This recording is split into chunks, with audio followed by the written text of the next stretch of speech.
Chapter 3 Confinements. After bidding farewell to Mrs. Greenwood with a French cheek kiss from her, he returned home to get started on the heavy lifting for the case. Beau already provided you with a bunch of documents and photos to supplement your own information. You spent the entire day trying to figure stuff out, from what exact chainsaw was used, to attempt to saw Emma's arms, to the type of body bag she must have been put in. In fact, you spend so much time on this stuff that you don't even realize that it's the next day. Mother. Sigh. You're so preoccupied with convoluted case stuff that you don't notice your poor mother enters the room. Molly, stop working on that. Mother, this is... No, I want you to explain to me why the hell the padlock isn't on the door. Mother, I have to work on this case. This is my line of work. I don't care about your line of work if it means that you stop caring about me. How is working on this case going to stop me from loving you? It already is. How are you unable to see that I do love you? Show me that you love me. Haven't you already shown her that you love so many times? When is it going to be enough for her? Drop this case. I'll leave it for someone else to handle. The only detective present and willing to work on this case, Mother. If I don't do it, who will? Excuses. Why are you so damn obsessed with this case? What about this case makes you prefer spending time on it over keeping your promise with me? You don't understand, Mother. The victim was someone I knew. You know, one of your father's cases was exactly like this one. Yeah, Mrs. Barrett's, yes, it was. Remember how the perpetrator was never found? How your father spent so much time away from us for no reason? How much it hurt us? You're doing that to me right now, Oliver. You're obsessing over the dead so much that I might as well be a pebble to you, right? Would you love me more if I died, This isn't the first time you've thought. Mother isn't going to do anything to herself, is she? One of these days, Oliver. One of us is going to get hurt. And I think that at this rate, you're going it right now, you're going to hurt yourself more than either of us could ever imagine. Her words loop over and over and over in the back of your mind. Something about them is off to you. Mother has never been this insistent on keeping you away from a case. For now, at least, you disregard these thoughts, brushing them off as irrelevant. Instead, you focus your mind on getting to the bottom of this case. So here's the clues so far.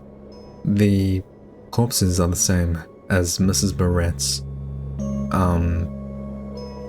2 men. Mother's missing earring. Yeah, I think that's it.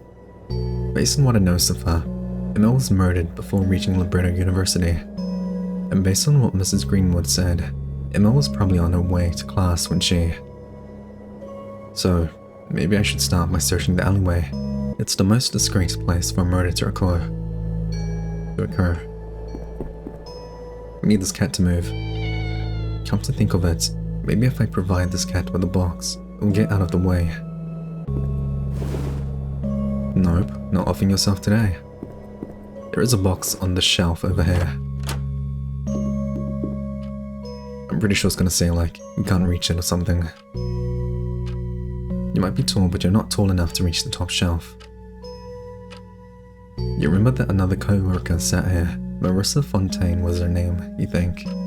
She wasn't a detective, rather, she's working in technology. A few months ago, she went on summer vacation and hasn't been back. Probably the developers of the work. Use a crowbar? At some point this was evidence for a case.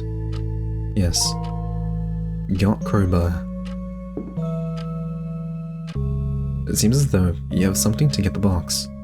Yes. Use the crowbar to push the box off the top shelf. Got an empty box. By clock. keep on watching your grandfather, huh?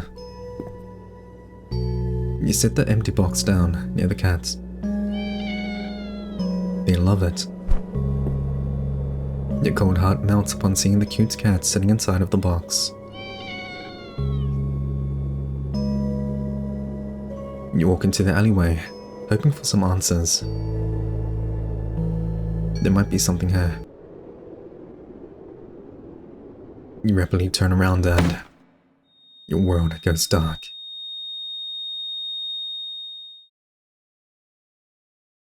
You slowly drift back to consciousness. That cat set me up, probably. You only think that because of the laughing you hear and the musty odor that overwhelms your nostrils. Fuck this. The damn kidnappers couldn't even put me somewhere nice. The two people laugh like hyenas, making you want to break out of your restraints and strangle them. Alas, you cannot do such a thing, and your ears are forced to listen to this stupid conversation. You know, you should have tied this guy up a bit more. Wouldn't want him to weasel his way out. I'm not wasting rope on a wimp. He's probably not even going to be able to get out of it. A little bit of rope. How do you know he's a wimp? He's that detective kid. I don't think he'd have much time for hitting the gym. Too, I brought him here for your kind of information. Oh my god, he weighs as much as a damn cat. As my damn cat. Oh, when I saw him, I didn't think that it was the right person at first. The client said, tall, dark, and handsome, right? Sure. The kid's tall and dark, but I'd say that he's more pretty than handsome. I'm not fucking pretty. Why the hell does everyone think that I'm a pretty boy or whatever?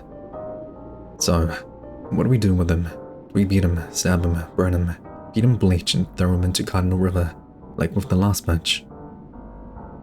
So it was yours. Oh fuck, this show's not to Emma.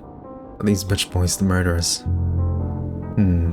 Something really doesn't seem right with you. You'd never use that many curse words in a sentence, unless you were cursing someone else. No, you dumbass. The client didn't want him dead. Why can't we just sell the kid? Just dress him up as a girl. We'll be rich. You know how much demand there is for skinny goth chicks. Oh hell no. You idiots aren't gonna take the skinny goth chick anywhere. Alive. Yep, something's really not right about you. Look, this client is paying us a shit ton of money to do this right. If you fuck this up, they're gonna get the cops on us. Isn't that gonna implicate them? Like if the cops found the payment details. That's why you're keeping the pay details. What? And you're gonna take that pretty little lighter of yours and burn it if the cops get onto us. Why? Yeah, I get it. You got the hooks for this client. Can you blame me? You know I like strawberry blondes. And personally, I think that you'd also like it if we got her to join us. Yeah, right. You want me to get rid of this just so that your high school crush isn't implicated. And it makes it look better for us. If they find the paid details, they're gonna realize that we're mercenaries. Then they'll investigate even further. Oh. Little do they realize that you, a detective, aka law enforcement, are listening to their entire damn conversation. You know, sometimes I don't even know why I work with you. You're dumb as stone. You know you love it. Come on, man. Let's get to bed. It's not like this kid is gonna go anywhere. The men leave you alone in the room. You decide to wait a bit before planning out how you're gonna get out of this mess. You fucking idiots. It's the loosest knot I've ever been tied up in. You fuck around with the ropes to try to get out. You fuck around more. And one more time. Your arms come out of the ropes easily once you wear them down. Aha. Now my arms don't burn like hell. Now, let me take this damn face shit off. Why are we swearing so much? Well, clearly, something was done to you. Damn, it's so fucking cold. As I'm not in the city anymore. This feels suburban. How you came to that conclusion is a mystery, but it is correct. See, I'm seeing fucking sounds, goddammit. Not this shit again. It's like that time I tried bust out with drug ring, and they decide to give me a taste of the meds. Somehow, you're not so far gone, so as to not be able to move or reason. So you'll probably be able to get out of here, hopefully. Any saying kidnapper wouldn't keep the door open. I need lockpicky stuff. We are kind of cuckoo right now. You look through the toolbox, and you find a screwdriver and a flashlight. W, flashlight on and off. Use the screwdriver to unscrew the washing machine door. And inside the washing machine you find... Huh? What the fuck is there, an empty coffee cup in there? Empty coffee cup. Paperclip. Paperclip. Paperclip. Another one.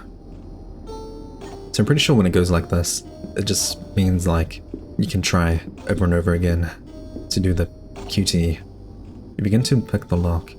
If you fail to do so, the one you'll break and you have to try again. So here we go. The door unlocks before your very eyes. So yeah, that's why the snowmen were like respawning so many times. A garbage bag stuffed with rotting food and dirt. Exactly where you belong.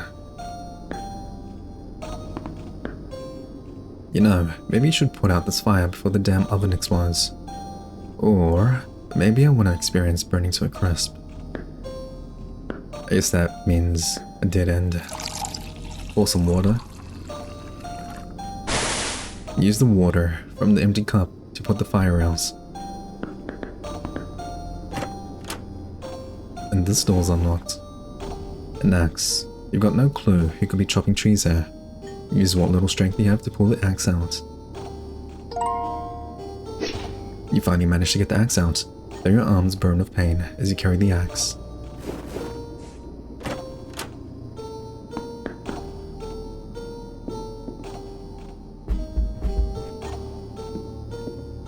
The door's boarded. Bathroom area. Where are you sleeping?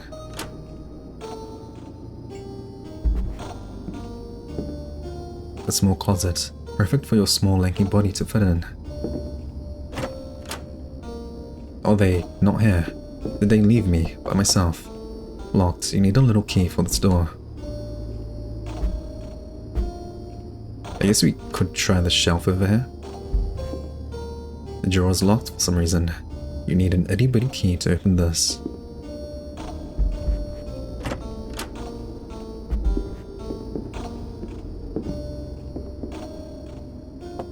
A locked door. You're gonna need to snoop around without a search warrant to find the key. Haha, do I really need a search warrant if they kidnapped me?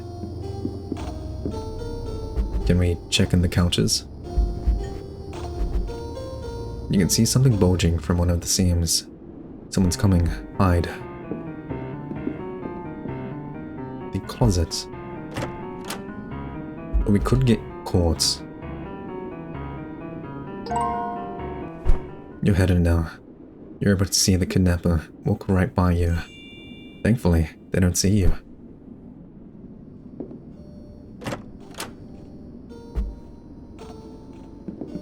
Did we end up getting something from here? You can see something bulging from one of the seams. Guess we need a knife. Pretty sure that there's a head inside here, but that's the least of your concerns now. The notes on the fridge says, "Put the fucking plates away, goddammit." So you pick up the plates. I guess we're doing the chores now.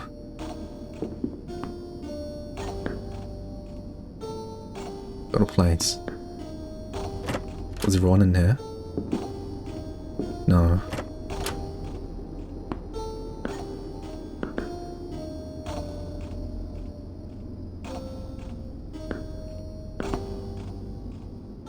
A little key. Pour some water. Was a little key for this door? Door's open. Sewing kit. Got a sewing kit. You could come in handy somewhere. Now we go to the chair. You take the seam ripper from the sewing kit and carefully rip through the seams. And out falls a key. Master key. Where do you put the plates though? Why did we pick them up? Put the plates away, goddammit.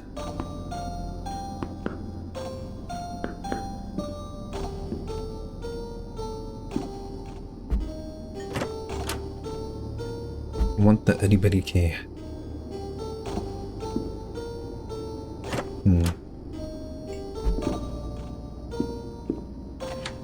The door's unlocked now. You could escape now. Oh, there's a plate over here. A table you could hide under. We got the plates. A table you could hide under here.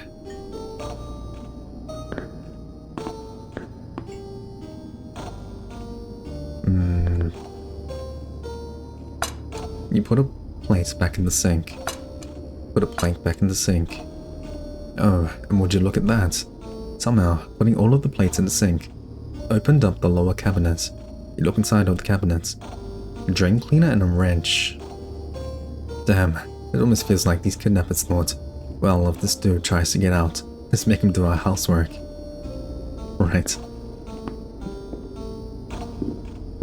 This is for you. You pour the drain cleaner into the sink. Then, you open the cabinets and use the wrench to get the shiny thing. Itty bitty key.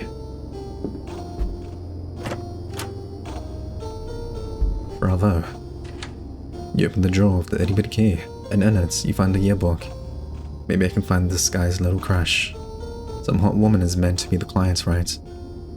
A blondie as well. You flip through the yearbook with shaky arms. Not because you're cold, but because the amount of dopamine in your system is too much for your miserable self. A Dahlia Hollows. The realization is so brief that you almost miss it. You sift through more of the pages in your drugged stupor. A Dahlia Hollows is the only name with all of that lovey-dovey stuff written around it. That's Mother's name. You continue looking through the drawer, and you come across an earring, an exact match to the one that Mother lost. You put the earring into your trouser pocket. Got Mother's earring. You also find a trench coat, carelessly stuffed into the drawer. And you also find one more goodie. Got payment details.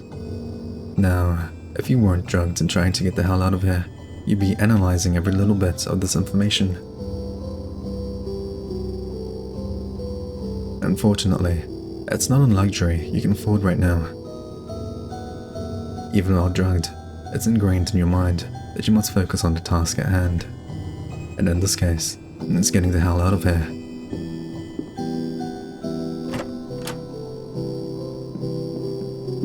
Well, we've got everything to put Mother away. You walk outside, finally free from the musty house, pulling your trench coat over your shoulders while doing so, and into frigid air. Even though the drugs are wearing off, you aren't in a good state to be walking home in this cold. Not to mention that while you were correct about being in the suburbs, you had no clue what neighborhood you were in. Definitely not yours. As you walk, your vision goes dark. And just like that, it's the second fate of the day. The next time you wake up, thankfully, you're not tied up in a way. You're not tied up in any way, shape or form. You're wrapped in a thick blanket, almost like how people wrap kittens up. A police car. Excuse me. Even with the blankets wrapped around you, your body is still coated in an icy numbness. Ah, you're up, but you're dead, to be honest. Where are you taking me? Back to your home. You wonder how the officer found you. It seems as though the officer has read your mind since he responds with, "We got a tip from someone that you, Mr. Cypress, hadn't returned home. She sounded worried sick for you. Like, when she called, she went straight to screaming about how you weren't home.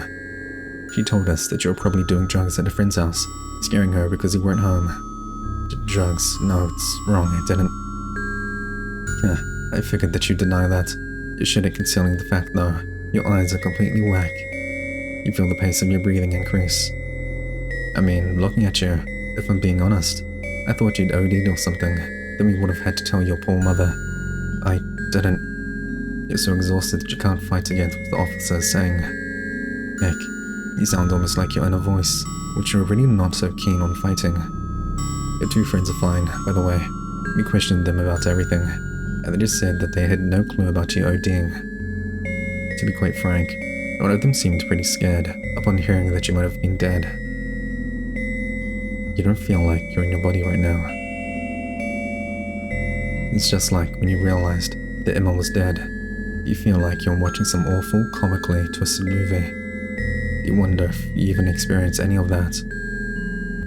This cop's pretty terrible at his job. You wonder if he even saw that yearbook. The rest of the driver's dead silence. You're left alone to ponder everything. Mother, she knows where the kidnappers live. And all of the stuff I found. Wait, I should have the earring and the pay details in my pockets. When I return home, I need to look at all of that. And I also need to know, what does Mother have to do with this case?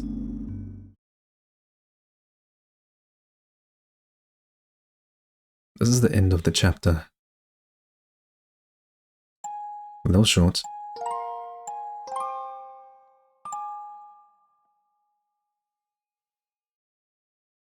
This chapter gets dark. Really dark, at least. That's what I think. If the last chapters didn't satisfy your cravings for a dark story, then certainly this one will. Sure. Will contain death, thoughts of suicide, lots of self-loathing, self-harm, mature themes. Chapter 4. Repudiation. While the officer drives, you drift in and out of consciousness, all wrapped up in the blankets. It all goes by in a blur. The car finally halts and you arrive home. Home to Mother. Oh, darling. Sweetie, I was already sick about you. I don't know what I would have done if they killed you. Mother. It didn't even occur to you that if you hadn't escaped, you never would have seen Mother again. She would have been left all alone. You fight the urge to let out a sigh. With what you now know, you don't know how you could do anything but sigh. Still though, you refrain from confronting her about the pay details and the earring, at least for now. There's a deep feeling in your stomach that you know the truth about this case. But when it comes to stuff like this, you've never been a gut instinct type of guy. Don't worry about that, Mother. What matters is that I'm back, safe and sound. You know what else matters? You put yourself in danger, again, just like the adrenaline junkie you are. Mother, please don't do this right now. You need some rest. Don't you tell me to get some rest when you're the very reason I've been awake. Part of you really wants to tell her the same thing. Mother, you knew what I was in for when I decided to become a detective. If anything, Father's experience should have taught you. Besides, I still think that you'd be better off if something happened to me. Judging by your behavior, anyways. You really care that little about your life. You know the real answer to that one, but you're never going to say it to her. I do care, Mother. Let's put it this way. If I had no regard for my life, why would I try to save myself? You were on drugs, Ollie. Drugs make people act very out of character. And swear a lot, apparently. Alright, you can't deny that. Heck, the drugs even made you say, you're not taking the skinny goth chick alive. Even if it weren't for the drugs, you can't tell if you're batshit insane or not. Speaking of which, why did you tell the officers that I was at a friend's house doing drugs of all things? I neither have an interest in drugs, nor do I have friends to do them with in the first place. I figured that it would just be another thing you're hiding behind my back. I don't know what to believe anymore. Was she trying to cover something up, or does she really just view me in that way? Personally, I believe that you're pretending to be friendless just to appease me, right? Ah yes, pretending to be a lonely boy, just for the sake of pleasing Mother. It's a no-brainer as to why Mother wouldn't be so keen on you having friends.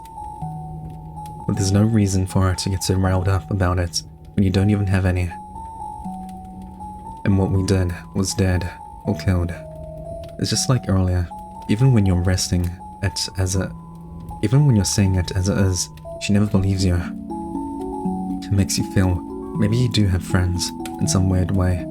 Maybe you really are just absolutely, positively delusional. You say one thing, then do the exact opposite. You never considered Emma to be a close friend, and look at how you've been over the course of her case. If anything, it would be weird for you to be so obsessed with Emma's case if she weren't a friend. It's just, I love you, real you, and I don't want you putting up a mask just to appease me. You should be able to be the real you around me. You shouldn't have to lie to me. But that doing that was just the hell out of you, though. Now, when you say be the real you to someone who's been playing an elaborate game of pretend for a long time, it's not gonna fly over too well. At this point, you feel as if the real you, at least the version Mother thinks exists, is buried in your mind. Mother. Resist or resign? Let's resist. I'm not lying to you, not about friends, drugs, even about how much I care about you. You don't have to worry about losing me. This, me, is going to stay with you, forever. And I don't get why you can't see that. You think I'm crazy? I don't know why I thought that would work. Even if Mother were crazy, you'd be willing to give her a pass. Putting up with your bullshit will cause anyone to go off their rocker. Mother stares at you in silence. Whatever joy she had from your arrival has long since disappeared. Just go to bed, Ollie. You try and muster up the courage to tell her that you know. You know that she was involved somehow. It isn't even like that train of thought doesn't make any sense. Still though, how could you do that to your own mother? You probably should go to bed. You do need some rest.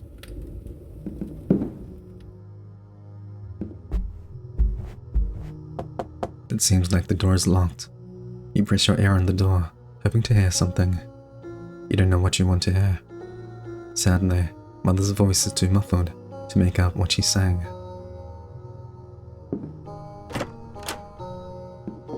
Sleep time.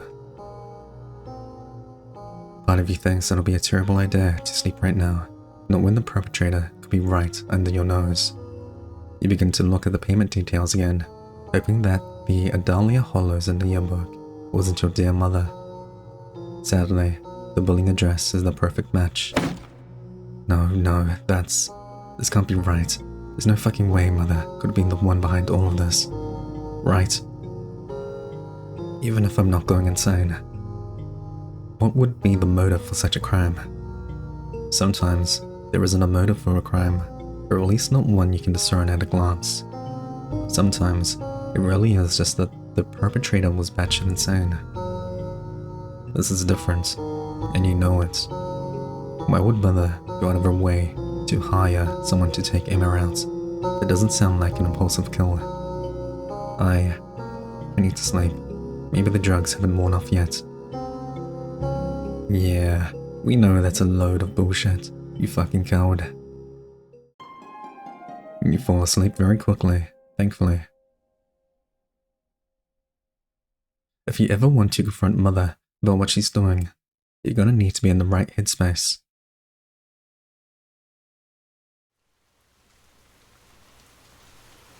You wake up to pouring rain. This had better not be a wet. Nah, you're not like that. You're not that dirty-minded. Looks like those drugs must have done something to you. This place, these trees, where am I? Well, don't just stand there. Look around the goddamn place. What? These are moths. Yes, we are moths. We represent the dead. For every corpse, another moth hatches. You don't like the idea of there being this many moths in your mind. Can't interact with the flowers. Want to see what happens if you die in a dream? Didn't think so. Now, stop trying to off yourself everywhere. You remember Emma, right? We do too. Cricket sounds. You're greeted by the sound of the familiar, piercing wind. Libretto City has literally been nicknamed Windy City. Windy City. It's no wonder that this sound would be familiar. I feel like I need to get to the other side of this river. You might be in a dream right now, but you sure as hell don't want to wake up thinking you're cold and wet. I'm certain that I can work with something in the last area. A river. So like, the river of the dead? Come on, you're not gonna go for an ice bath now, are you? You don't even like feeling cold when you're awake. What makes you think it'll be different in this dream? Can we jump off? Anything to say? To the trees? Guess not. This isn't at all where I came from. Considering my train of thoughts, I didn't think that comes as a surprise. Better get to it then. I need to figure out how to get through this.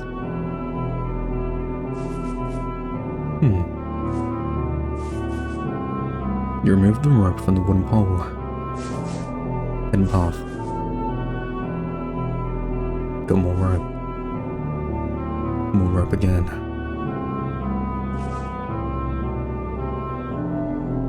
I still don't know what the directions mean.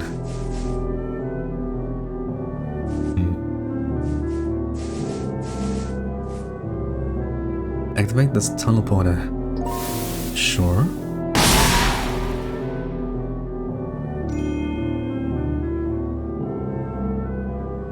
Another one. We could go up here.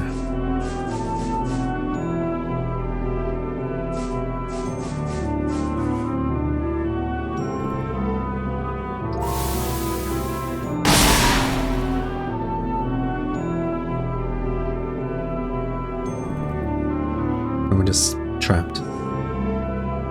Can we do anything? It looks like you're gonna need some more rope to get up there. Thankfully, it seems like you have some. Give the rope up. Okay.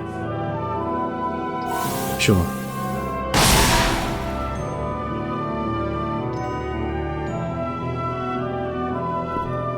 We've got an axe. An axe stuck to a tree stump. You've got no clue you could be chopping trees here, but it's pretty convenient since you'll be able to chop these logs up. Use what little strength you have to pull the axe out.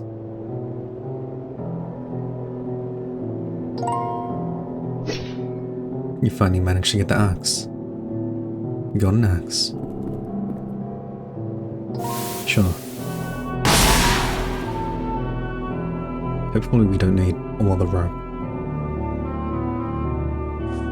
Here's the coffee cup. And here's a well.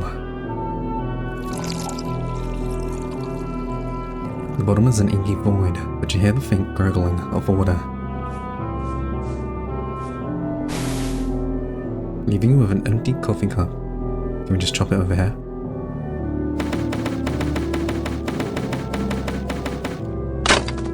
After hacking away at the log, it finally breaks.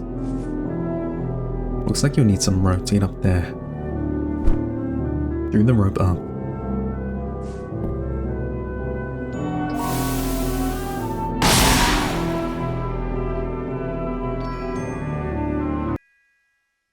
Welp, looks like you're on the other side of the frozen river. You probably should continue moving. You continue walking through the forest. Even though you're dreaming, the cold air still pricks your face, just as painfully as it does when you're awake. This is what they call a lucid dream, right? When you read fantasy books, the protagonist almost always has some kind of dream that leads them to a grand epiphany. And all of their problems are cast away, just like that. You know that it doesn't work like that in real life, but you wish it did. Maybe you'd know what to do if it did, if it were some kind of sign in there. Of all the dreams I could have had, I just had to have this kind of mind-boggling dream. I wish that this dream were about father instead. It would be a good distraction from everything. And here you are, the castle. What? I've never been to a castle before. Why is there one in my dream? Alas, you feel very, very compelled to enter this not creepy castle. Your mind palace. What's the sign say? Oh my god, a functional sign, finally. Things are really looking up now, huh? Mr. Snowman? Looks like you can't escape the random snowmen everywhere. What are you doing? You need to enter this castle for some reason. Hello? Is anyone there? No answer. This door isn't budging at all. Looks like I won't be able to. I require an offering. Well, you heard the voice. You need an offering. Mr. Snowman. Sorry. I guess not.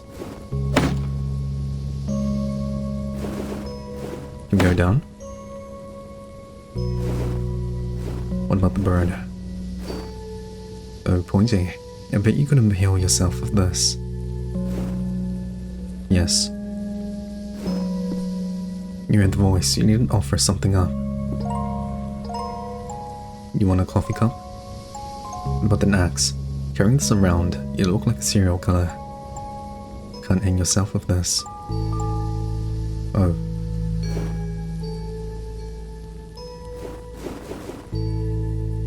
A tree stump. You could sit here and rest, but do you think that resting is overrated? What do we offer? Somehow picked up a pigeon. I mean, I tried clicking on use before. Here we are. You heard the voice? I haven't a clue how you're storing it. Do we... No? Looks like you can't escape. The flowers.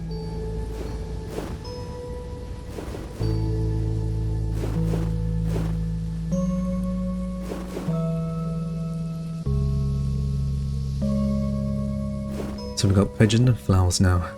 You hold the flowers through the door. You haven't a clue how they're blooming in this cold, but you don't question it. Dreams never fully make sense. I brought flowers. Will you take them? Hopefully, they don't take this as a romantic gesture. There's been too many instances where people confuse your manners with infatuation. You sure as hell hope that this isn't the case now. Come on in.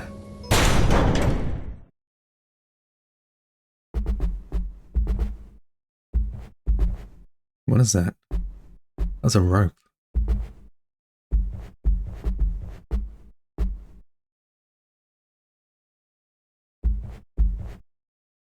Someone's there. Someone familiar. In dreams, everyone you see is someone you've crossed paths with before. And this person is us. You. What about me? The man on the throne stares down at you. Never have you ever felt so small, even though you're stupid tall. It looks like staring into a cold mirror. You're me. How strange. Well, what kind of dream would it be without some wacky cloning bullshit? Why do you look so surprised? That should be how I look. His eyes scare you a bit. They look sort of like Emma's when she's... Nope, not gonna think about that. What's going on? Why am I having a dream like this? I need to bring you back to reality. Your head's been too up in the clouds for my liking. Cheh, too high for your liking. I'd say that I'm already quite grounded. You're the one living in. I don't know what the hell this is. Ego. Well, for one thing, you didn't recognize me as your ego. Though, I shouldn't be surprised you don't see me.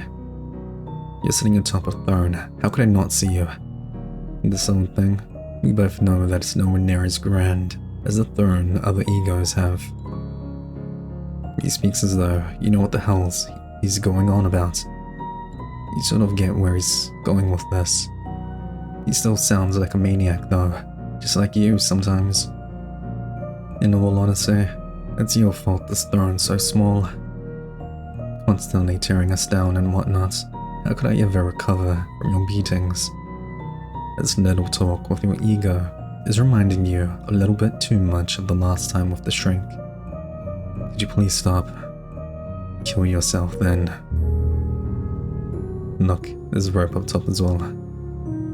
Why so surprised? I'm part of you. Kill yourself, then we'll both shut up. Oh, looks like this isn't gonna turn into one of those shrink conversations. Now, that shrink told you that you're not trying hard enough to be happy. This conversation with your ego is exactly what you need. Who could understand you better than you, right? Except for Mother, of course. If you're part of me, you know why I can't just do that. Oh right, that stupid case you've been whining about. Yes, I have to get to the bottom of it. I was hoping that sleeping will make it a bit easier, but here I am. You both know that's a load of bullshit. Says he to you, a man who spent the better half of a decade training to become a detective, just to continue your dead father's legacy. The absolute gall of this, your ego can't be this bad, right? You decide to change the subject. Why am I here? In this castle? I invited you in. No, why am I in this moth forest? Why is this my dream? 1. This isn't a moth forest. This is your dreamscape. And 2. I brought you to your dreamscape. Just to do some stuff for you. Oh, come on. You could be having a dream about how to stop Mother, the perpetrator of Emma's murder. But instead, you decided to engage in this self-care bullshit. Self-care sure as hell isn't gonna bring anyone back. Why would it help you? I know what you're thinking. I hear it all. That's why this castle is so hollow. Even thoughts can echo off the walls. And in all honesty, I deserve care for putting up with your constant self-beatings. You really want to tell yourself to fuck off? Fine. Just pretend I'm, say, your dear mother. How about it? Never have you ever need to hear your low voice coming out of Mother's mouth. Gore, guts, and viscera. All fine. But your voice coming out of Mother, hell no. Seems that your ego realized that too. His voice shifts into Mother's voice. You do everything for her, like the good son you totally are. So, why wouldn't you do it for us? Maybe I'd do what you want me to do, if you just told me, instead of dancing around it. Fine then. I'd like for you to get some snow. I don't mean the snow outside. I'd like for you to fetch me some from the mountains. They're right across the bridge. The consistency is just right for what I'm going to do. I'll get to it then. You'd much rather finish this up as quickly as possible. Hold on. I can keep you in this dream as long as I want. You won't wake up until you finally learn what I need you to. And if you decide to go and fuck this up, you won't be out for a while. Now, when did your ego become like a mob boss? It doesn't matter, I just have to complete the task as quickly as possible. You nod your head at your ego and get to walking out. You half expect them to begin ranting and raving at you in Mother's voice. Thankfully, they don't. Lucky me. Can we visit you again? Do you have the snow yet? No, why? Then what are you doing back here?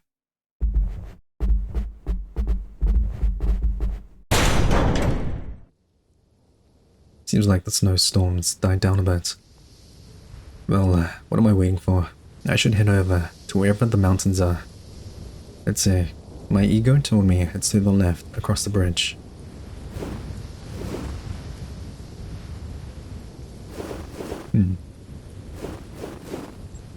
It's cold enough for snow to be falling, but not cold enough for this pond to freeze over.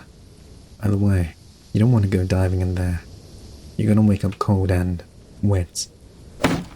God, Oliver. Get your mind out of the damn gutter. Fine, fine. You'll wake up thinking you're cold and wet. Happy now? Another sign. The path to the left should lead you to the mountains, or down the cliff should take you to the ice caverns. You tread through the frozen landscape. You haven't a clue as to why your dreamscape just had to be a frozen wasteland. This thought is amplified by the time you actually reach the mountains. Screw this. What the hell does my ego even mean by teaching me a lesson? You decide to stop thinking about it. It's too cold out for you to be thinking about dumb shit like that. You said I could start collecting some snow. I don't want to get lost though. Everything looks the same around here. You shouldn't feel like you're being watched in this cold landscape, but you do. Aside from that, your best friend here is probably gonna be shit. It doesn't look so cold. That should help you in some way. Sure. Got snow. Your pockets feel really cold. I guess we need this one as well. You can feel the snow pressing up against your body. It's really cold.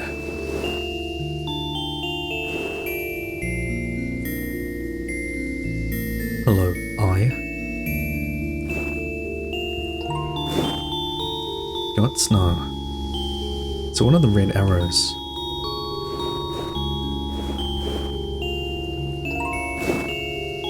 Got snow. Your pockets feel really cold. Yes, that is blood. You've seen enough of it that it shouldn't even affect you at this point. Got snow. What is with my dreamscape being a looping mess? So we follow the red.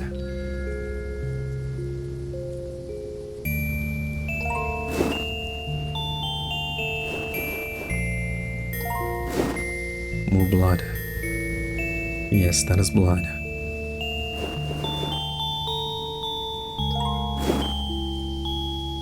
More blood. Is this a metaphor for the graves? And since we were never fast enough to save them, is ego trying to tell us to let go, to bury the snow?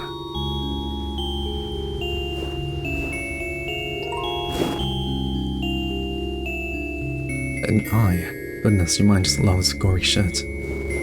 There's a corpse under there.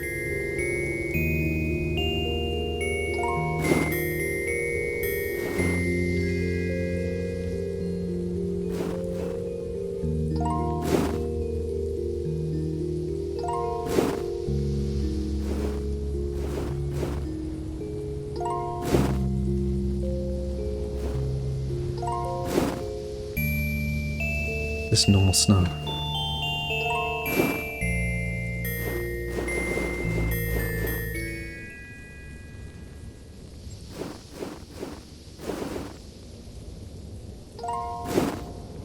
You got snow. Your pockets feel really cold. This book, it looks so familiar. Now I remember. You pick the book up. Off the cold ground, snowflakes flutter about as you brush white powder off the book. Father would read this to me when I was a kid. Even though I don't remember the exact details of it, I know that it made me happy. Maybe it was because of the story. No, it couldn't have been that. When Mother read it to me after Father died, it just wasn't the same. It was like she was expecting you to feel happy. And when you didn't jump up and down for joy like she wanted, she'd seem disappointed. I remember that Mother threw the book into the fireplace one day. She was done with it. She was done with my ungratefulness. Thinking about it still makes you sad. You've tried to find the same book somewhere, anywhere. But to no avail. You're sure it went out of print. Even if you could find it in some sort of vintage store, you're sure it would cost far too much money. Money that's better spent on Mother. You sift through the pages of the book, trying to see if there's anything in there, trying to see if you can regain your memories of their childhood days somehow. It's all empty. It does make sense. I can't remember what was in the book. Why would the memory appear in my dream? Guess it's solely to hope. You feel your body shaking a bit. I should head back to the castle. I'm gonna freeze out here. Oh yeah, you're definitely shaking because of the cold. You barely hear anything but the high-pitched wind and the snow under your feet. Your childhood memories are fragmented. You remember bits and pieces, yet it's not enough. More than anything, you want to turn back the clock and go back to before Father died. Your life is split into two parts, before Father's death and after. You don't remember too much of the before. You remember everything since Father's death. You remember exactly when he died. It was a few days after your birthday. You rushed home, expecting everything to be all fine and shit. A far cry from the paranoid man you grew up to be, only to find you could tell something was wrong, even when you were just 10 years old. Cold skin is what you could remember. Oliver, what are you doing? Here, you shouldn't. Blood poured out of his mouth. It was the first time you had ever seen so much blood. It wouldn't be the last. You still remember how the bloodstain remained in the carpet for a few weeks. After regaining composure, as much as you can when you're dying, Father told you, Oliver, take care of your... Asher, what? Oh no. As soon as Mother entered the dining room, Father's eyes fell upon her. He never finished his last sentence. And to this day, you're certain that he meant, take care of your mother. Which is what you've been doing, even if she drives you up the walls with her antics. You can't just abandon Father's last wish. You can't just abandon Mother. She's all you have left in this world. How'd he die? So he died in our house somehow. And I remember the sink having like a little text that it definitely wasn't where a bloody knife was cleaned. Strange. Seems that your ego changed back to his normal appearance. You don't know how you would have been able to deal with him looking like your dear mother. You get ready for another one of his stupid requests. What? Is he going to tell you that he needs water next? What the fuck can't he just get it for himself? You took quite a while. Got sidetracked. I'll take that as a yes. What does it matter to you? You said it yourself. You can't keep the dream going on forever. So you have all the time in the world. Unless that bitch kills you in your sleep. Shut up. We both know there's much more than an ounce of truth in that. You're just too much of a motherfucker to accept it. Could you not? You know I'm right. You're here. You're her little bitch boy. You're dragged. And you've dragged me down with you like a crab in a bucket.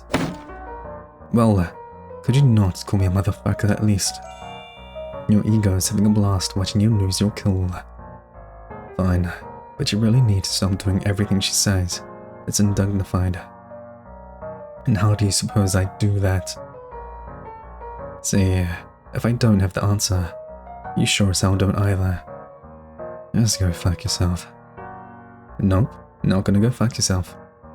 Anyways, I've got the snow. Give your ego the snow. You feel like a drug dealer right now, especially saying, I've got the snow, mister. What on earth is he gonna do with all of that snow? Alright, this works. Is that all? Of course not. Go on then, what do I need to do now? Now, I need you to head into the ice caverns. There should be a chest at the end of it, filled with stones. I'd like for you to get it. On it. So that's the one down.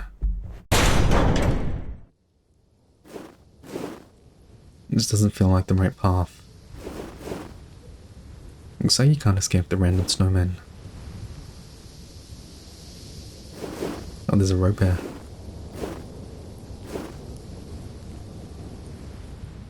You climb down the side of the cliff and wind up at an ice cavern with a shit ton of water. Alright, my ego said that the chest is at the end of this cavern, right? Now we just have to figure out how the hell I'm gonna get there. Is this Pokemon puzzle? Oh my god, another functional sign. This really is a dream.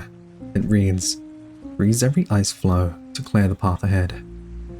You can backtrack on the white ice flows, you can't on the blue ones.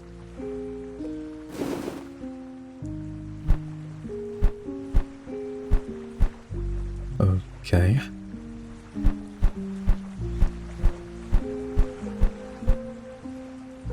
Wait, I don't... That's wrong.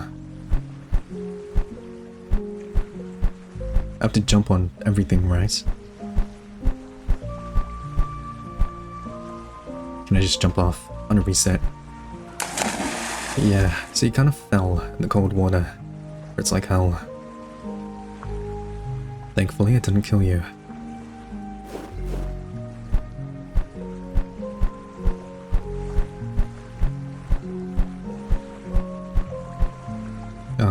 This way.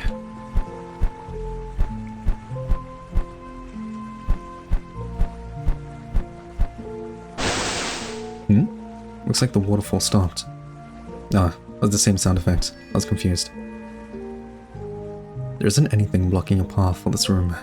Looks like it's just a matter of figuring out which is the right way. Maybe it would still be a good idea to step on as many flows as you can, though.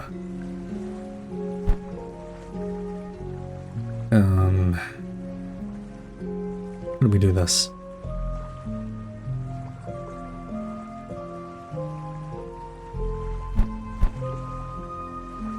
Can we just go this way?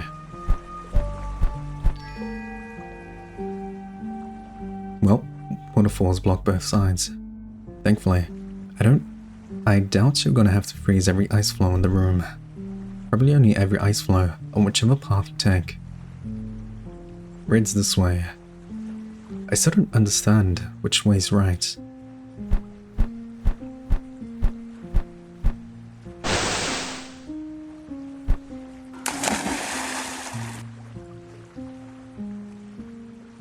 So we're back over here.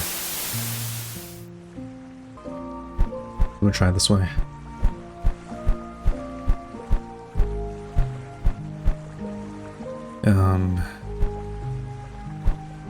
Like this?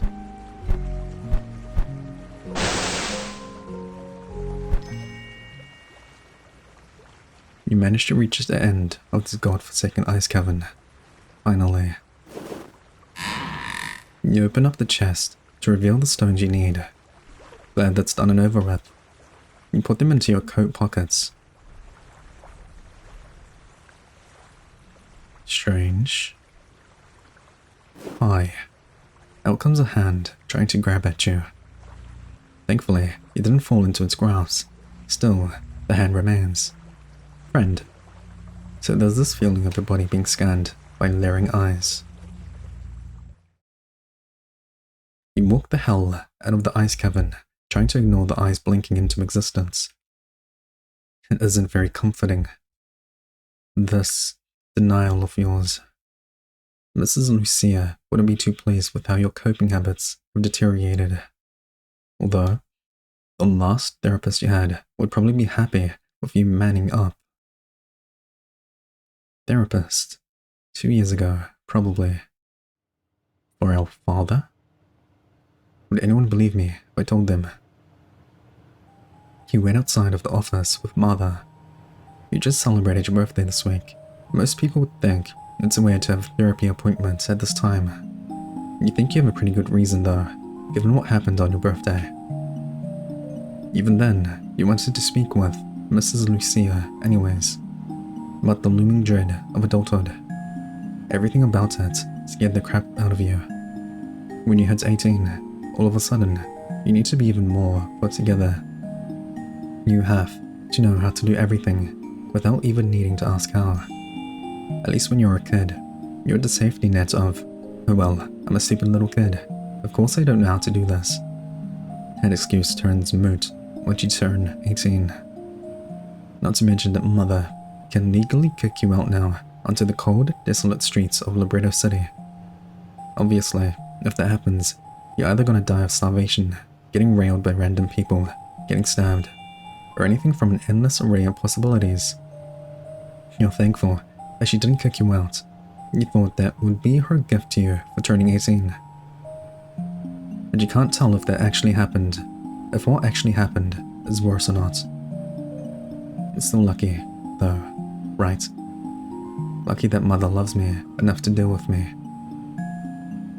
Though it's comforting, like a slice of coffee cake, the moment you take a bite, all you can think about is the sweet taste. It is comforting for some reason. But when you're done pigging out on the cake, you feel gross. Your mouth, lips, stomach all feel disgusting. And you want to purge it all out, like it was never even there. How egotistical would it have been to believe in Mother's love? Aside from all that, though, you wanted to address feelings of revulsion. It isn't a first for you to feel that towards yourself, but in the wake of what happened, you really could use some help. Before you can go deeper into thoughts, though, you hear a voice coming from the door. The door slightly creaked open. Through the little gap, you're able to see more. Definitely not Mrs. Lucia. The man looks like the complete opposite of her. Sure as hell sounds like the opposite. This man is an absolute hunk, intimidating even to you. Mother, where's Mrs. Lucia? She's supposed to be here today. We're even at the right room. Ollie, you're already late for this godforsaken appointment. Get in. And stop wasting my damn time. But if you're gonna keep on nagging me, then fine, I'll tell you. But don't say I didn't warn you when I do tell you. Ignorance is bliss. Yeah, you don't like what Mother might be implying. Alas, you can't pester her about it until you get this appointment done and over with. It's only inside of the room that you're able to really get a feel for this new therapist. His cologne overpowers your nose with a musty, sweet, sweaty odor. Gross. You haven't a clue why a lot of men love to smell like sweat. Nevertheless, you ignore the odor. You can put up with it if it helps you, right? Not to mention that you've always been a bit too effeminate for a man. Maybe you're just overreacting. Good evening, Mr. Cypress. I'm Richard Hampton, but you can call me Dr. Hampton. I'm gonna be your new therapist from here on out. New therapist. Pleased to meet you, Dr. Hampton. I'm here hoping you put in the maximum effort to bettering yourself. That way, I get paid. That way, this little meeting is productive. Right. You sit your ass down on the leather couch. It's warm, but not too cozy. In fact, it's a tad bit too hot in here. So, kid, what's troubling you? You can take a spin at the big old wheel of disorders, but you'd rather try to pick something out methodically. Growing bored by the silence, Dr. Hampton goes over to retrieve your fat case file. He then begins to shuffle through it, graciously giving you a judgmental glance here and there. So, your fat file's over here says... He speaks like you're a small child. A stupid small child at that. I might be ill, but I'm not a fucking idiot. Oh. You cut him some slack on the judgy stares. A shit in that file would make anyone concerned.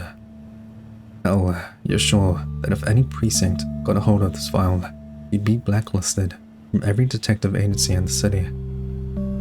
At the same time though, you want to tell him to just stop reading it. The shit in there has been bothering you for as long as you can remember. Not even with Mrs. Lucia's help were you able to combat it. You'd much rather speak about the more pressing issue, the one you might have a chance at solving, if this hunk can just give you some good advice. Finally, Dr. Hampton finishes shuffling through the file. After around 10 minutes, you lost track of time in that moment of inactivity You sort of came out of your body, but went into your head. Better that this appointment finishes up quicker though. So, there's a lot of issues we could speak about today. I'm well aware of that. Your sharp voice dripped of icicles. The last time you spoke like that, was when you first met Mrs. Lucia. That always seemed to happen with strangers. Maybe that's why you could never break the ice with people. No need to restrain yourself so much. Apologies. Don't apologize. Most therapists would try to dissuade you from apologizing so much because it fucks your self-image up. However, Dr. Hampton is very much not like other therapists, for better or for worse. Kid, no real man apologizes like that. You don't know why you're sitting on the couch. Couches are meant for lounging, not sitting so rigidly. Pardon? Jeez, and stop with that itty-bitty sentences, boy. No one's gonna take you seriously like that. You quickly realize this isn't worth your time. Dr. Hampton is just telling you shit you already know at this point. Time is still passing. White snowflakes fall outside of the window. You feel cold. You feel cold. You feel cold. I was able to tell what your problems were just from looking at you. You gotta work out. Get those endorphins pumping instead of sitting on the damn couch being a fucking whale. Drink protein shakes, ditch coffee all at once. Yeah, that's not gonna work. Maybe you could handle one at a time, working out or ditching coffee. But there's no way in hell you're gonna do both without throwing yourself out the window. Mrs. Lucia never suggested anything that made you this apprehensive. It always seemed doable to a sorry ass. It all goes by in a blur. Dr. Hampton rambles about exercise and all that good shit about getting ladies. In all honesty, you might just consider it. If it weren't for the fact that you spent way too much time at the gym last year, only for your waif-like build to remain. Not to mention that you have zero interest in ladies, not after what happened. That tag on his coat label says something about sports medicine. Makes sense why he's pushing exercise so hard. And that's why, if you don't buy my protein shakes, you're gonna be a sad bum. Any questions? Is he promoting during therapy? No questions. An automatic response. You'd much rather not fall victim to a protein shake pyramid scheme. Aside from that, there is something I would like to speak about. I don't fully remember it, but it all started with this woman. The memory's buried under an avalanche in your mind. You don't know where it is, and you never want to find out. You'd much rather go on with your life without it. The words come hurling out of your mouth so quickly that you can't register them. All of that practice in your head was for nothing. Dr. Hampton stands with a face of stone, very similar to how you hold yourself. You hate the feeling of tears crawling down your skin. Even in therapy, where you're meant to spill your feelings, you hate it. You haven't turned to ice yet, which means you can still hurt.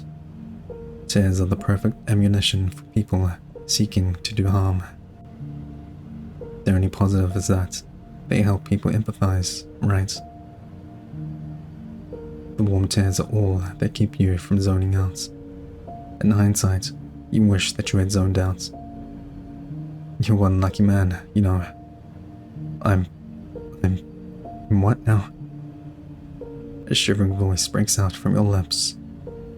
Lucky, that's what you are. So lucky that you spent that night trying to drown yourself in tears. That for the first time in a while, you wanted to join Father. The silence makes you want to walk out into the snowstorm and freeze yourself. Turn your disgusting skin so pure, cold ice. Pure, cold, hard ice that nothing could penetrate. Not words, not people, nothing. Glimmering, perfect, untainted ice. All without the tears you spent, only to become a parody of perfect, only for it to be stripped away from when you finally had it together. You hoped that on that night, your well of tears would run dry, with hardship comes character, right? After all, no one likes someone who has been through something. You were already so hateable before, at least hardship could make you better. But of course, it doesn't work like that. No fucking shit it doesn't. Because if it did, when father died, you wouldn't even be in this damn office now. None of that shit made you stronger. It turned you into this. You slowly fade out into the background of Dr. Hampton's marriage, drinking, sex, and gambling problems. It becomes apparent to you that this is a session too. You were supposed to get help. Instead, you're just sitting in this hollow office, crying, listening to a 40-year-old man rattle on and on. While in the background, you clear the ugly tears from your face. You tune back in to hear Dr. Hampton's words. Like, most guys never get any sort of female attention, you know, and they don't complain about it. Yet here you are, moaning about it. I bet that if you didn't get any ladies, you'd still be here, whining away. Yeah, I can see why Mrs. Lucia couldn't handle you. You quickly deduce why Mrs. Lucia isn't here. Well, good. I don't know what to tell you. I'd say that you're a lost cause. This is a therapy session, right? I already knew that. Why can't I move on from all of this? In hindsight, maybe it was a bad idea to become a detective, given your experience with death and all, and your inability to freeze over. Dr. Hampton promptly dismisses you. You adjust your coat and rush out the door. Adulthood has brought nothing but despair to you so far. You wish to turn back the clock to before that night, to before father died.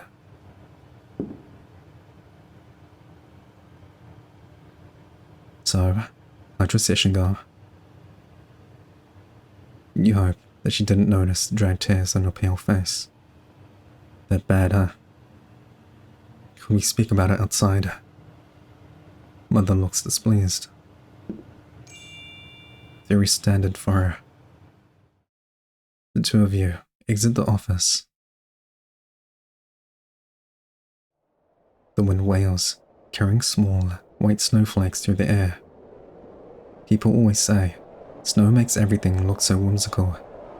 Sure, you agree that snow's pretty, but you don't really find it to be whimsical, not when it cuts all of the color from the already dull streets. Besides, you've never been one for the festive aspects of winter. You prefer the gloominess of a cold day. You can't tell if Mother's displeased because you're making her stand out in the cold, or if it's because of the appointment. You're already feeling the crisp air sting your body. It must be worse for her. Mother, I didn't want to speak about it in there.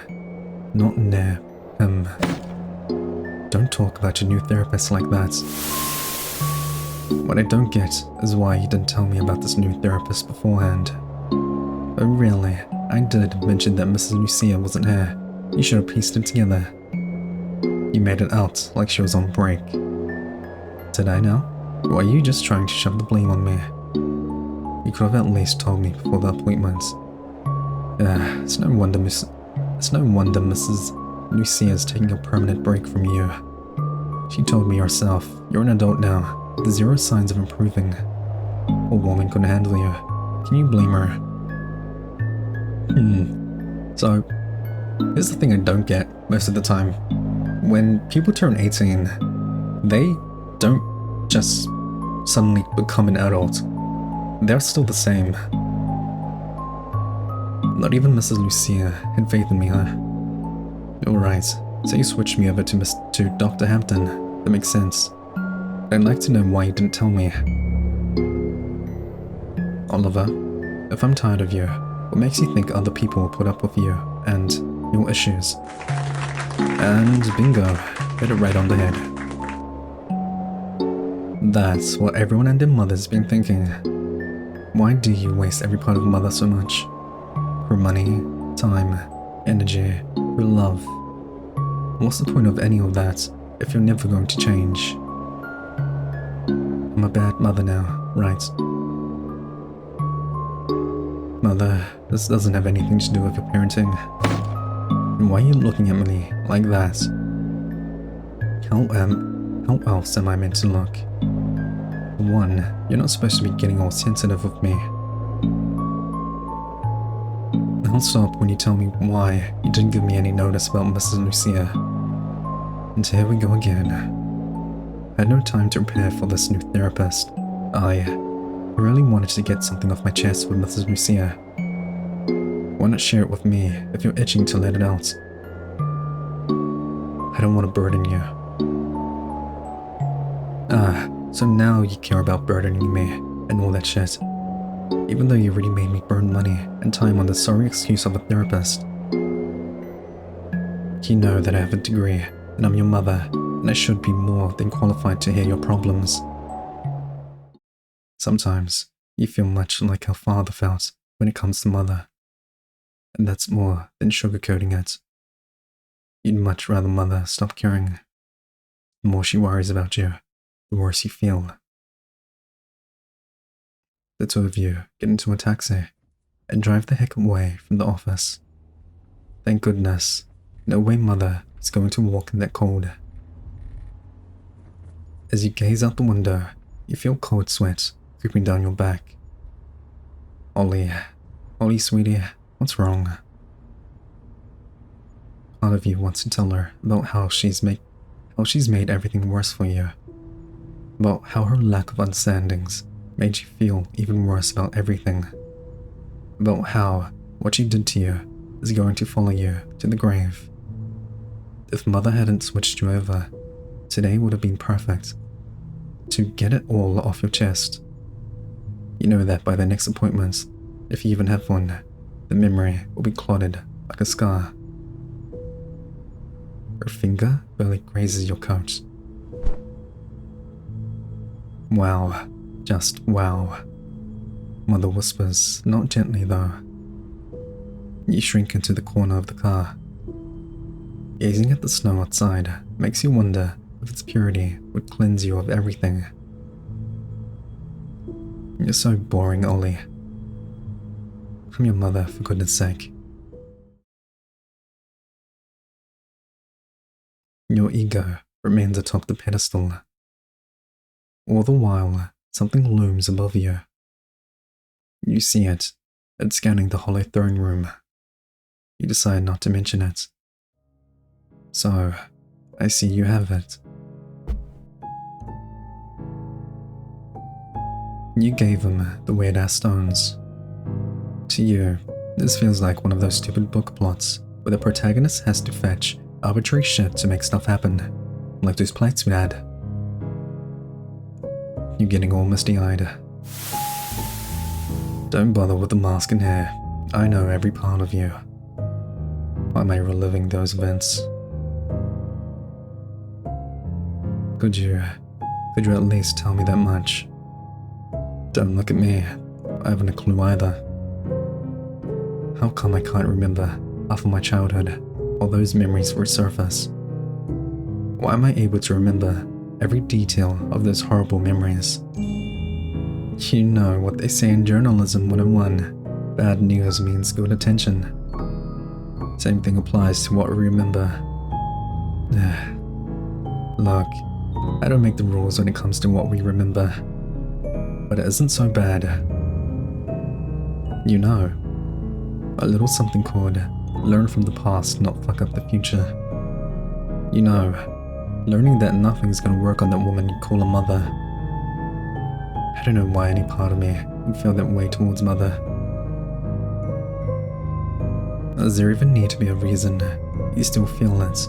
I know you do. In all honesty, you'd be even crazier if you didn't feel that way. You should know. And it's because of father. You literally can't hold on to the woman any longer. Are you sure that you're not the one behind those flashbacks? Maybe I am, but so what? You're still gonna relive it with or without knowing if it was me. It's better you relive it now rather than later, wouldn't want the perpetrator to get away. Just quit it. I can't think of any motivation for her to murder Emma. Can't think, or won't. 1 point for your shitty ego, 0 for Oliver. Stop being so dramatic. Oh, and there it is. Mother's exact words, right down to the tone. Sorry. And another thing. If you can't think of any motivation, why are you still toiling with the idea that she murdered Emma? That murder was so methodical that there's no way in hell it wasn't thought out. So don't go pulling the, oh, it was a crazy axe murderer. What is it that you want? Carrots. No, I mean, what's the bigger picture? There's some underlying motive behind all of this, right? Oh, shucks. Yeah, all I want are carrots. Why am I making you go on this big-ass quest? To satisfy my god-awful carrot craving? I want your head out of the clouds. This case won't end well for you if you keep on denying Mother's involvement. Hell, I doubt that your life's gonna end well if you keep on defending her. You had to hear it from someone, and it sure as hell wasn't gonna be that monster of a mother. Yep, this is all hitting a little bit too hard for you. Just tell me what I need to do. Fine. The sign should point you to a plot of land. There should be carrot seeds somewhere there for you to grow. Just harvest as many carrots as you can. Got it. Your ego hands you a watering can, and you get the fuck out of there. You really don't know what's going on with the stream anymore. The words your ego said ring on your mind. Can't dwell on those for too long. Gotta get carrots. Of course, you haven't a clue what someone's meant to do with a gazillion carrots. Snowman. So, I'm pretty sure you know what Mother did. Why Oliver was recoiling against her touch, and what happened on his birthday. Thankfully, this area doesn't seem too bad for farming. Guess I'd better get to it then. You don't know yourself to have the best green thumb. Gotta put it to the test though. Ooh, a sharp and pointy scythe. Badass, and perfect for harvesting. Pick up the scythe. The statue looms above you. Looks like you could bow down and pray to it to turn back time if you think your luck is shit. Are we telling? You're gonna need a carrot seed. Carrots. Snow. Carrots. Carrots. Okay, and infinite respawn. Looks like you're out of water. Go and refill the damn thing. How many carrots do we need? Fill the watering can.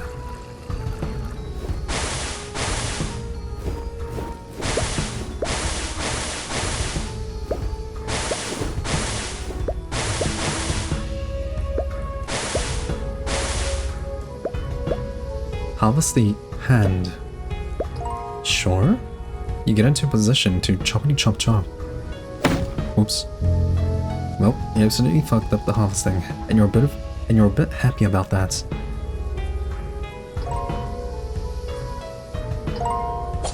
Got a hand, not a helping one. What's under the snow for there to be hands poking out? Felt like it was trying to grab me. I see what that symbolism's for. So the hands, a mother statue. And why they're trying to grab us. Not a helping one.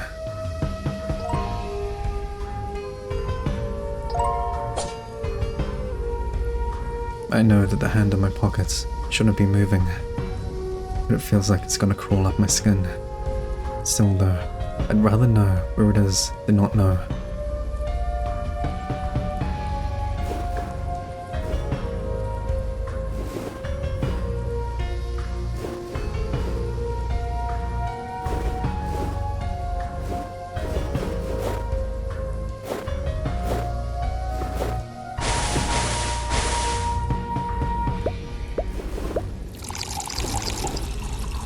carrots.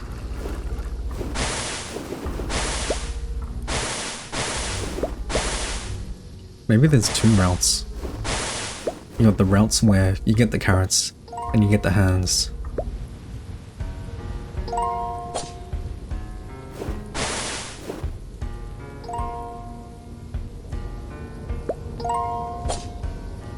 I am curious about the hands though. I guess we can try.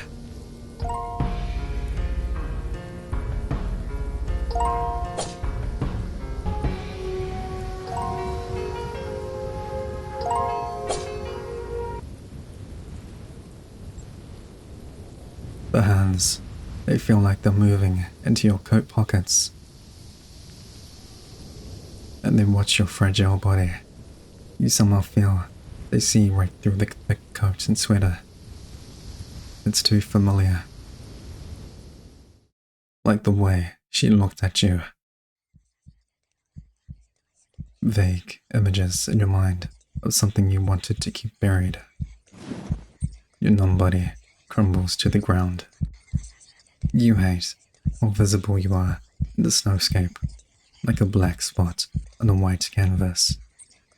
No, no, please don't. Please, I can't relive that. Not now, not when I... They swarm around you, like vultures searching for their next kill. No part of you is safe from them. Neither is your mind. Ice cracks in your mind. It was there specifically to prevent. Everything floods in. All you've been running from. All you've been denying. And just like a flood, you can't stop it.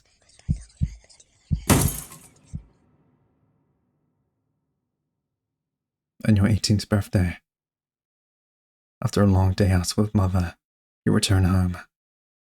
Seeing as how it was winter, you go up to your room to change out of your heavy coat. It's too hot in the house. The door is completely locked, but you still feel like someone's here with you in the room. Someone. You decide to chalk that up to your general paranoia though. As someone who reads into crime too much, you think that just about anything could kill you. But what you always take away is that something could have been differently. Maybe if you locked all the doors, the robbers wouldn't break in. Maybe if you hid all your valuable stuff, the robbers wouldn't even be there in the first place. Maybe if you just moved the hell out of the city, you wouldn't be shot dead by those robbers. That's what you take away, that you can never be too careful. Alas, Miss Lucia has told you to challenge those thoughts, come up with negations. Something like, no, statistically speaking, the oven isn't going to combust and kill us all. Or maybe something along the lines of, no one's watching me change, the door's closed shut. The thought works for now at least. So you focus on the fact that you're an adult now. But hooray. Adulthood's so nice. It's a time of taxes, working, and loneliness. Though to be fair, you are excited about becoming a detective. You just dread everything else. Today really was the last day of my childhood, huh? If I could even call it that, what with the last 8 years. At least today was good. I'm still glad Mother didn't get drunk while we were out. Along with that came the distinct lack of yelling, kicking, and throwing wine at you for not holding her hand. Though that does sometimes happen when she isn't drunk. I can't help but give her a pass when it comes to that though. It was around this time that Father died. No wonder emotions are so high. Besides that, Mother's taking my adulthood quite well. You can't help but think of this as a calm before the storm type of situation. Sort of like how before Libretto City freezes over, the weather's unusually pleasant and warm. You bury that thought under an innocent snow, like you do with so many other dishonorable thoughts. Well, what am I waiting for? I'd better start changing. You begin to slip your coat off. Correction, not your coat. It belonged to Father. Mother insisted you wear it. She figured you'd have grown into it by now. And indeed you did. You're practically the spitting image of him. Just like Father, while you were out on the streets, you managed to attract the gaze of several women and men. You were sure it wasn't from revulsion's time. Surprisingly, you don't hate yourself today, not as much as usual. It's a good start to adulthood, and a good end to your childhood, even if it wasn't perfect. Hey, me from the future. So, just a warning, or a heads up, that the next bit is very, very uncomfortable. I've played Andy and Lele, and the next bit, although short, made me more uncomfortable than the entire game did for Andy and Lele. Yeah, just a heads up in case, you wanna skip.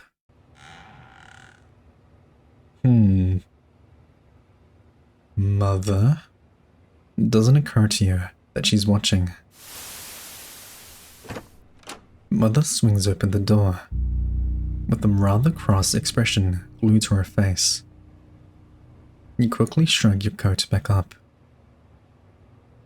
And here she is, right in the flesh, pissed at you for some reason. Again. What did you do this time? And if you did do something, how did you not realize it? And if you did realize it, why didn't you apologize sooner? Your mind's going off on a pretty bad tangent.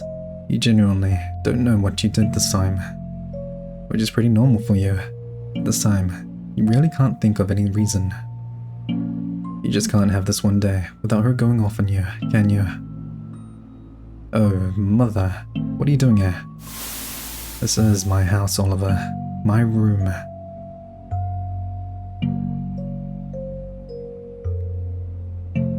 I was going to change. You're an adult now, aren't you? Right. You've grown out of me, haven't you? What? No, I haven't. Why else would you lock the door again, even after telling you dozens of times to leave it open? I was changing my clothes. The straight to truth. Nothing omitted. Nothing sugar-coated. I don't want your excuses. I want your door open because what if something bad happened to you? That's exactly why I lock it. So I'm a threat to you. No, I didn't mean it like that. What's gotten into you? You've grown out of me, right? Where's all this coming from? See how you're not yelling at me? This is the first time I'm hearing about growing out of you. We were hoping that Mother wouldn't fly into a rage today. Oh well, a man can only dream. Do you want to know why I think that? You've shown me, and don't give me the, Mother, I don't really think that. You should have learned that actions speak louder than words from your stupid journalism class. Here you are, locking your doors, leaving the house without telling me, and giving those whores the time of day. Where'd the last part come from? You're so happy that you're gaining attention from a bunch of brats, right? I saw the way you looked at those bimbos. I'm just happy that I look decent for a change. We all know that no one likes a narcissist, Ollie. Aside from that, it's like I've been telling you, I'm always going to be your child, even now that I'm an adult. And you're always going to be my mother. It's something you've had to reassure her a few times too many. You sure as hell don't act like that. I already know every inch of your body. I carried you after all, when I'm God-forsaken months. So why hide from me, if you're my child? You have no problem allowing those bitches to look your way. I don't give a shit about those sluts. They're just like every homewrecker out there. You're my baby doll. Mine. People can look at you all they want. Why else would I take you everywhere with me? But you can't give attention to those lustful idiots. That's what I'm pissed about. And as your mother, I don't see why you're more okay with those degenerates than me. Your own mother. I've come to realize that I just need a little bit of space. Mrs. Lucia told you that it would be a good idea to establish boundaries. You hoped that the doors would be enough, and you wouldn't have to actually confront Mother. Ah, I see. That therapist is injecting these delusions into your head. I knew that sending you there was a mistake. My one chance at fixing you, and she just had to go and fuck it up. Here I was, thinking she'd give you pills, a cold hard solution. But no, she's just making you talk. What's whining about everything's supposed to do for you? I hoped it would stop you from going off the deep end again. Somehow, Mrs. Lucia is making you worse. You don't know how this is worse than your sliced up, bloody body being found by Mother. Self-harm. You just had to do it in a way that she found you, huh? You're training to be a detective. Surely you could have made yourself disappear instead of that. Reading so deeply into crime articles could have done you some good if you successfully disappeared. It's all something you hate thinking about. You hate that you even have those thoughts. You wish that you could give up your life to someone who actually wants to live. Only then would you not hate these thoughts. Sweetie, I know what this woman is doing. She's gonna make you spill everything out to her, then hurt you later. I know how women like that work. Why are you able to tell her so much when you're so private with me, your mother? What? Do you think my advice is so horrible you'd listen more to this random bitch? I trust you more. I just don't get why you're bringing all of this up now, of all times. You fucking liar. Are you really just gonna say all of this shit? And about trusting me to shut up? Yes. Absolutely yes. No, I'm not saying that just to shut you up. You feel her eyes scanning your body from head to toe. You're now old enough to run into the arms of some adulterous bitch and leave me to rot all alone. But because of how much I love you, I'll never let her take you from me. It's what you're worried about, someone taking me from you. You don't get why she's worried about that. You already resolved yourself to stay with Mother until she dies. You're trying to make me out to be the crazy one, huh? Amazing. Just amazing coming from you, of all people. You half expect her to grab your wrists and force your coat and sweater sleeves up. Thankfully, you chose to do it on your own upper arms instead of your forearms. Mother, I'm not saying that you're crazy. All I want to know is why you're so concerned now, of all times. I already told you, being 18 and all, you're gonna leave me here to waste away all for some frivolous affairs. I want those temptations in your head to be smothered out.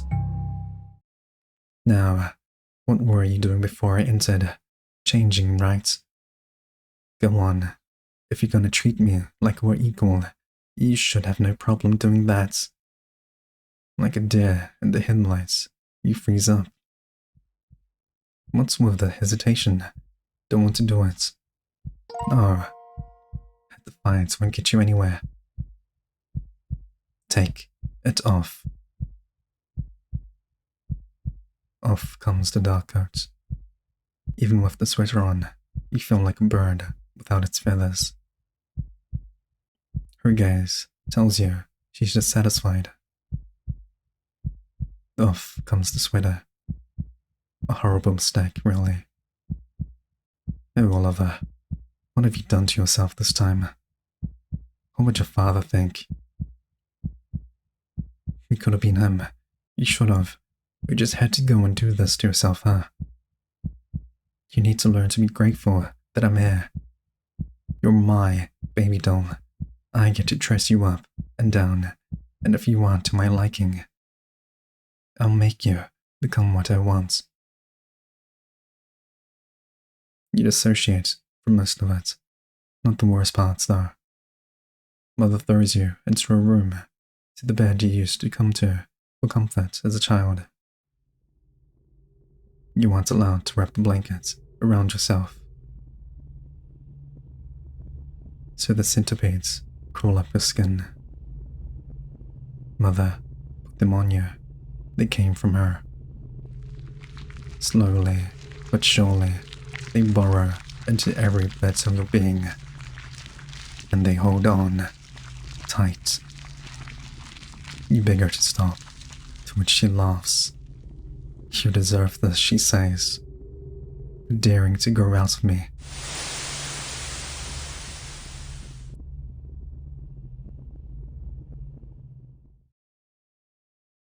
Well, that was uncomfortable. The centipedes tie the two of you too close. You feel like you're going to suffocate under all of this. Sleep doesn't come easy. You wish it did, since it would wash away everything.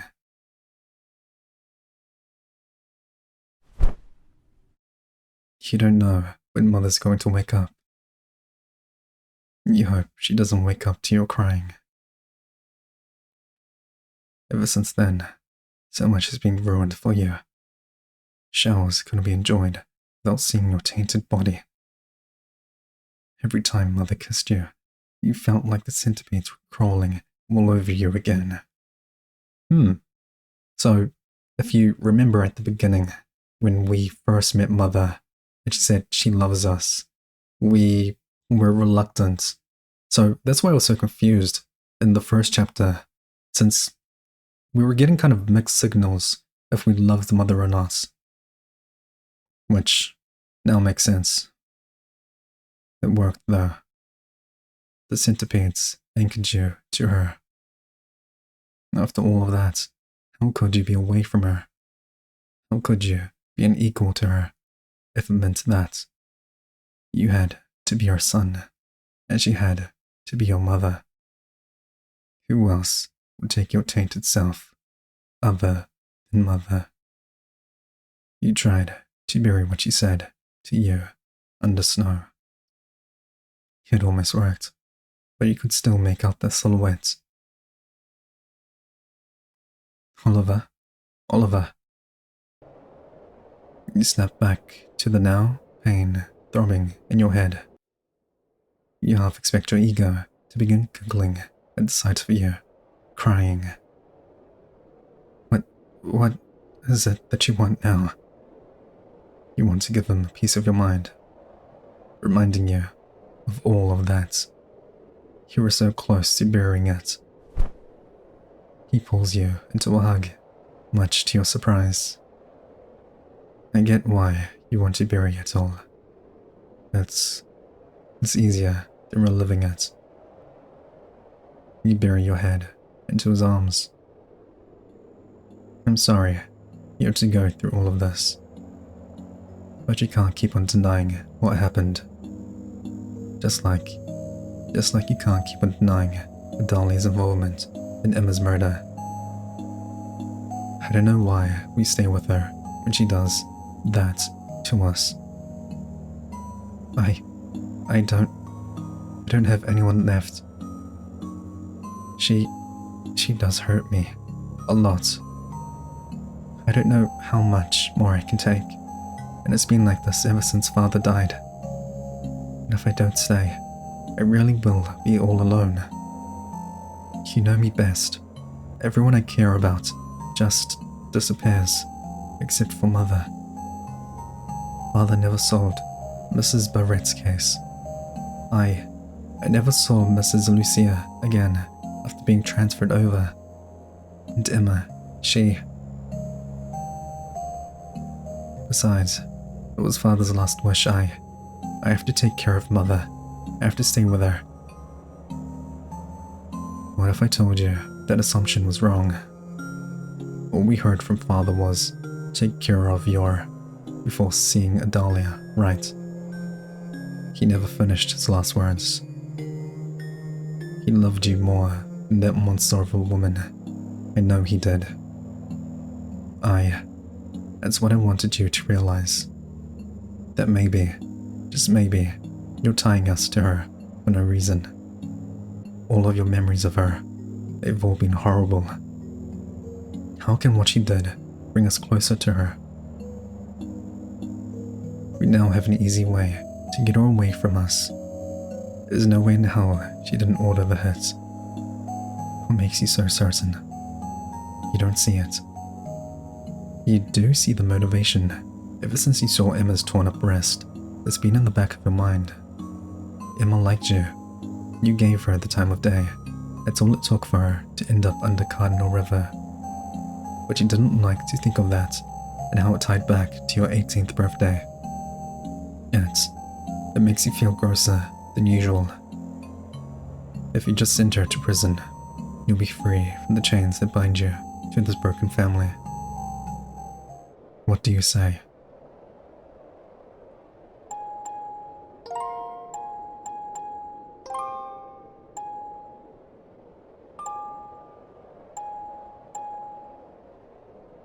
I will. You know what? You're right. I'm sick of it all. I'm sick of her hurting me. Even when I do what she wants, she's never satisfied. And in all honesty, it's starting to feel more and more like she's actively looking for a fight. It doesn't matter how good I am to her. Is that Emma was the last straw, huh? I guess so. I know that we were just friends, maybe just acquaintances. But being around Emma, it didn't feel so on edge. She listened. I know that's just basic manners. But I didn't feel like I had to pretend around her. Those other people in your life made you feel the same, right? They did, but Emma was around for so long that I guess I got too attached. Thoughts pops into your mind. One you never would have had until this dream. One that's been stowing in the back of your head ever since your 18th birthday. I wonder if she lied. I wonder if Adalia lied. About what? About Mrs. Lucia. According to Mother, Adalia, Mrs. Lucia said I was too much to handle, and that's why I was transferred over. Shortly after the appointment with Dr. Hampton, I saw a missing persons poster for her. I can't help but wonder how many more bodies are under Cardinal River. I say that because Mrs. Lucia went missing during the winter. The river was frozen over.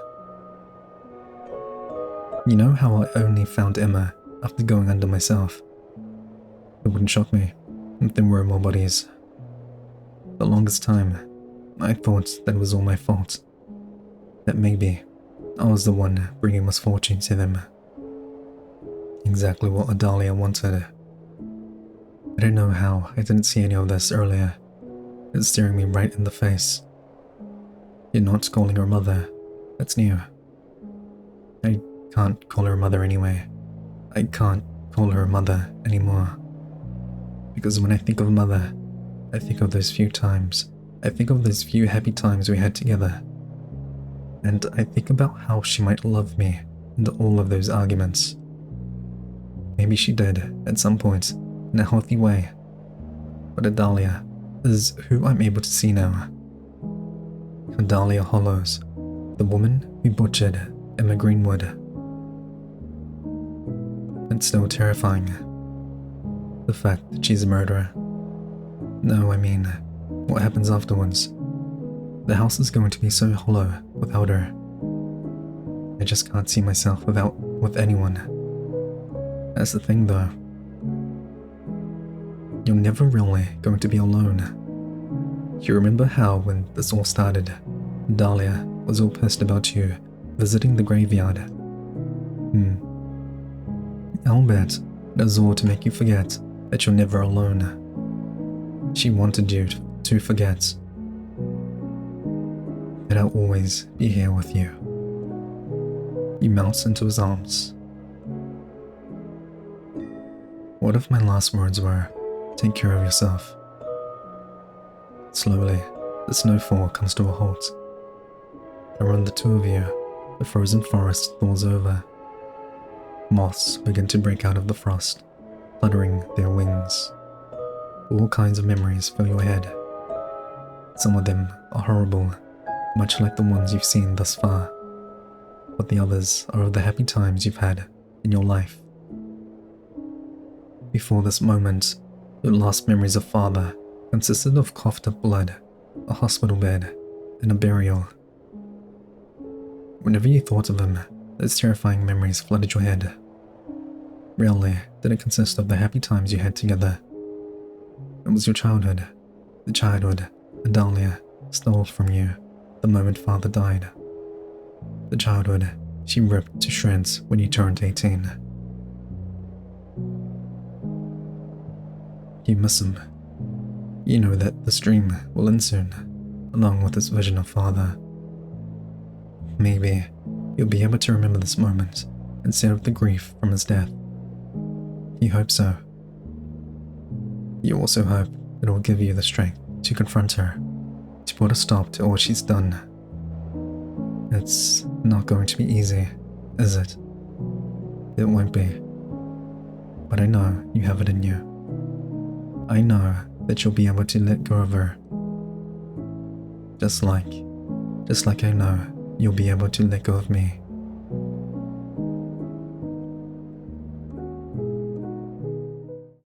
End of chapter.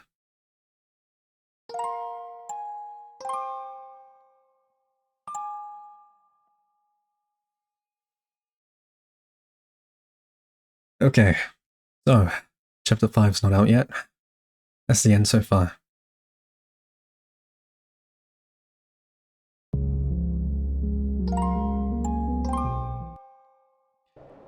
So, I really like where the story's heading for this choice. But because the other chapter isn't out yet, the last chapter, the final one, we should see what this does. I'm sorry.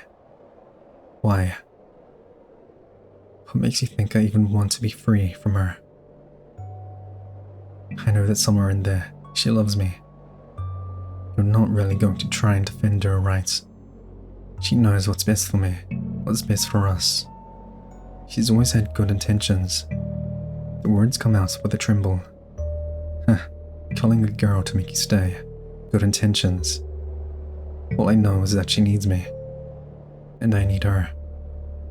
Alright then, let's just address the current issue. How exactly do you propose on staying with her if you need to arrest her sorry ass for Emma's murder? I don't have enough evidence to prove she even did murder Emma. Yes, but you know that she was involved somehow. Eventually, someone's gonna find something. Then she'll go to prison, right where she belongs. It's the easiest way to get the fucking hell away from her. What if I don't want to be away from her? Even after all she's done to you, even after reliving those memories, somewhere amongst all of those horrible memories are happy ones with her. Maybe I could relive those again if I'm just a better son.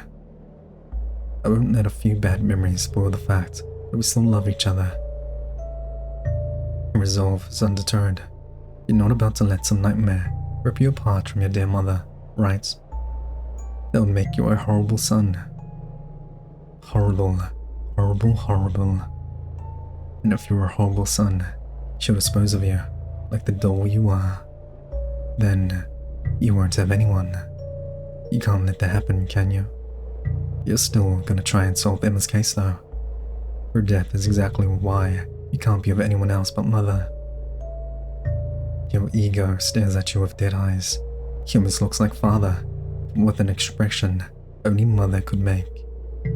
This image makes you almost glad father's dead. You spared him the disappointment of seeing his son like this. Well then, Oliver, you have quite a twisted definition of love.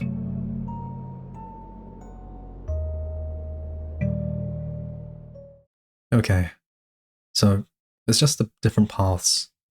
So you basically go back to mother and become an accomplice to her murder, to hiding up the crime she did, and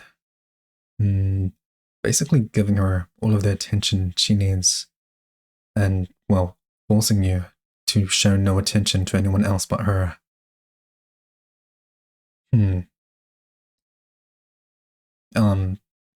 Yeah, I'll probably continue on, well, the justice route, the resist route.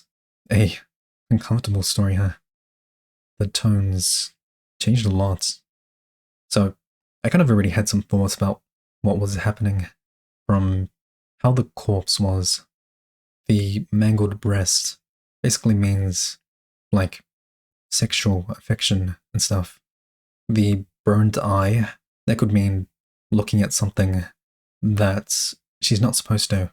All those stab wounds, anger, the bruises, anger, just like a lot of stuff that you can find meaning that the killer hated her. It was personal. It wasn't done randomly. It was targeted. But what I am surprised about is that the the other corpse, the one that Mother told us about, the one that was killed the exact same way, our neighbor's wife, I'm surprised that wasn't tied up into evidence and the speech of ego. Yeah, I guess that's it. So, thank you everyone for watching, and later.